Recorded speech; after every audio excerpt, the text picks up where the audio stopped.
Allahu Akbar, Allahu Akbar. Sweden. Did you think I'd forgotten about you? How could I forget about my favourite country? The only country to have a feminist government while simultaneously being the rape capital of a continent. Sweden's come up with a novel new way of addressing its rampant rape problem. Stop importing the rapists? No. Arrest and fine the people who complain about it. One guy who said Muslim migrants were responsible for a lot of the rapes in Sweden was fined $1,265 for committing a crime of opinion. A crime of opinion. Now, where have I seen that kind of thing before? Swedish police officer Peter Springer is under investigation for merely observing that foreign-born offenders are largely responsible for the country's gang rape problem. Are people actually being prosecuted for telling the truth? Well, obviously yes, but the Swedish government can still claim plausible deniability because they refuse to break down crime statistics based on ethnicity or nationality. That would be racist, and it would also prove everyone right, and we can't have that, can we? But a private study of 4,142 rulings regarding sex-related crimes passed by 40 Swedish courts between 2012 and 2014 found that 95.6% of rapes were committed by men of foreign descent. 2 out of 3 rapes with aggravated circumstances were committed by newly arrived migrants or approved asylum seekers. Official crime statistics show that reported rapes have increased 34% in the last 10 years. But don't worry, because Sweden's feminist government is fighting back by changing sexist street names. Sweden is so politically correct. The police responded to a recent wave of grenade attacks, including grenade attacks against police stations, by expressing concern for those who pull the pin. Sweden is so politically correct. It hired a Muslim migrant to be head of its National Heritage Board, a guy who admits he hasn't, quote, read anything about cultural heritage, and opposes Swedes who want to protect their culture. Meanwhile, Iron Age Viking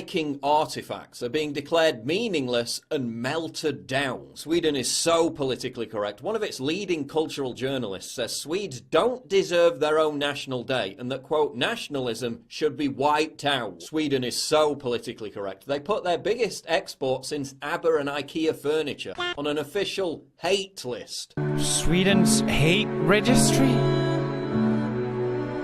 Okay. Okay. John Tron, that makes sense. He's a Nazi. Puder pie.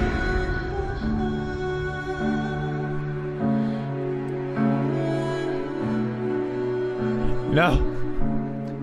Why? Sweden is so politically correct. Swedish clothing giant H&M removed a line of socks because Muslims complained that a Lego pneumatic drill, when turned upside down, resembled the word Allah. Sweden is so politically correct. A mother who housed an Afghan refugee, who then raped her daughter, refused to report him to the police. Sweden is so politically correct. A bishop in a Swedish town approves the broadcast over loudspeaker of the Allah Akbar Muslim call to prayer for the good of society. Allahu Akbar, Allahu Akbar. Sweden is so politically correct. Priests are demanding Swedes stop celebrating their own national holiday because it might offend migrants. Sweden is so politically correct. An Iranian-born immigrant who advocates limiting immigration is being called a Nazi. You are an immigrant from a Muslim family, and yet you've taken a hard line against Muslim immigration, mass immigration from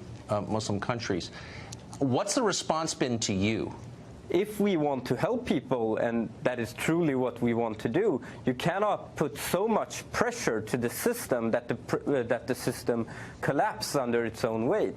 And the response I've been having, because I'm, merely putting this statement out that's saying, look, there's a limit to how many people you can take in, has been to call me basically Uncle Tom, a house nigger. I've been compared to Dr. Mengele, and this is not from random people on the street. These are people who have prominent posts in parties, in the left, in newspapers. Sweden is so politically correct. A campaign was launched to classify asking someone where they are from as racist. Sweden is so politically correct. Newspapers pay home shaming visits to people who criticise mass immigration on the internet. Look at the weather forecast in Sweden compared to the weather forecast in Iraq. Under eftermiddagen och kvällen blir det molnigt, regnskurar med åska i stora delar av Svealand.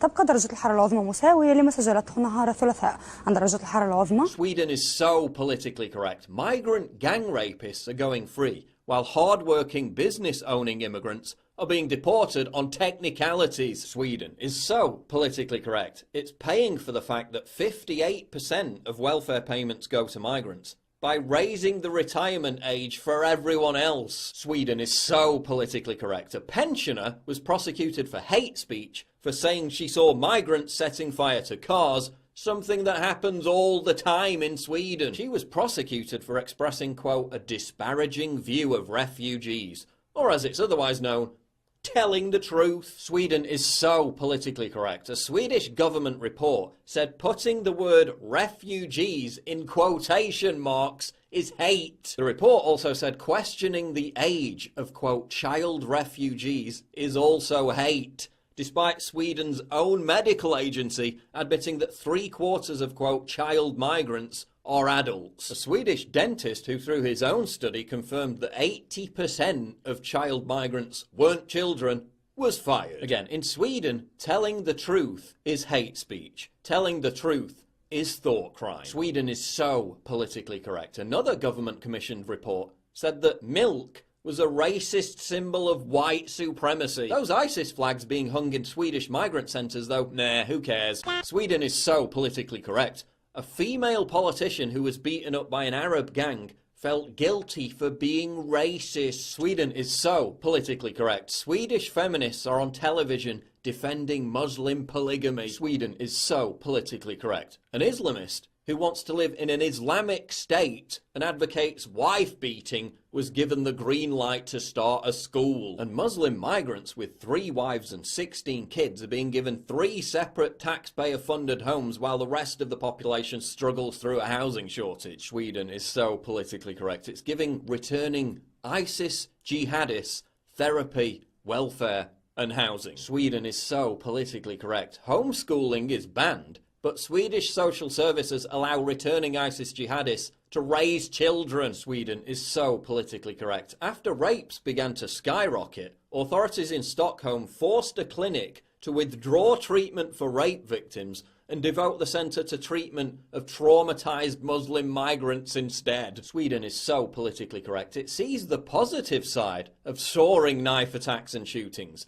More medical knowledge to treat wounds. Sweden is so politically correct. Its multicultural and Islamophobia expert went on to join ISIS. Don't get much more politically correct than that. I'm not even listing all the examples I've read about. This is just a small selection. Oh, and remember when the media and all those lovey celebrities attacked me for saying Malmo had big problems with migrant crime? What happened since? Police in Malmo are now armed with machine guns. Gang rapes are becoming commonplace. Jewish chapels are being firebombed. Malmo's radio stations are being hijacked to play ISIS recruitment songs. And the UK government posted an official warning about gang-related crime, including shootings and explosions in Malmo. Sounds like a haven of tranquility. Given all this, is it any wonder that ISIS leader Abu Bakr al-Baghdadi is rumoured to be hiding in Sweden? Home sweet home.